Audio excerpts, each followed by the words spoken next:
lives at risks. Vaccines are one of our greatest public health triumphs. And you don't need, I'm not talking about abstract medical science. One of the people who helped raise me was my grandfather, who was a pediatrician. He practiced medicine in this country from 1921 until the mid-1980s. And I heard details about the difference those vaccines made in saving lives in the children who were under his care. Vaccination has helped to eradicate many deadly diseases in the United States, including polio and smallpox, something we should be proud of as Americans.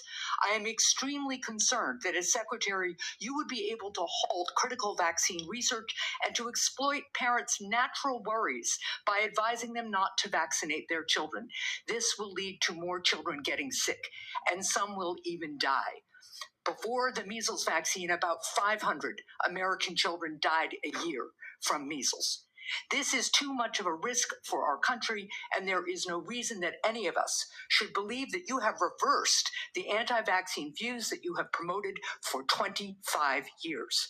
For example, you have previously falsely suggested that the polio vaccine killed many, many, many, many more people than polio ever did by causing fatal cancers, while rigorous safety studies show that to be completely false.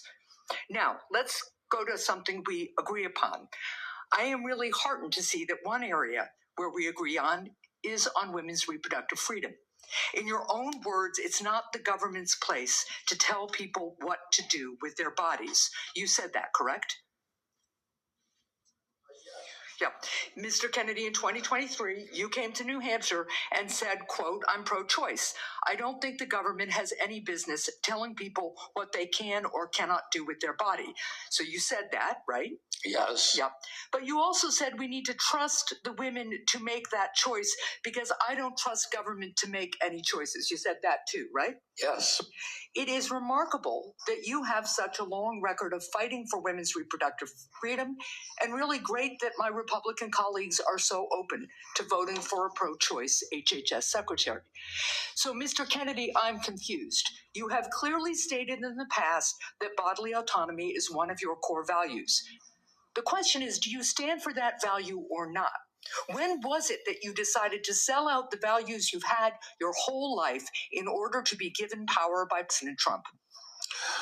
Senator, I agree with President Trump that every abortion is a tragedy, that we can't be a moral authority in this country. Right, but that isn't what you said back in New Hampshire in 2023. My question is exactly when did you decide to sell out your life's work and values to get this position? Senator, I agree with President Trump.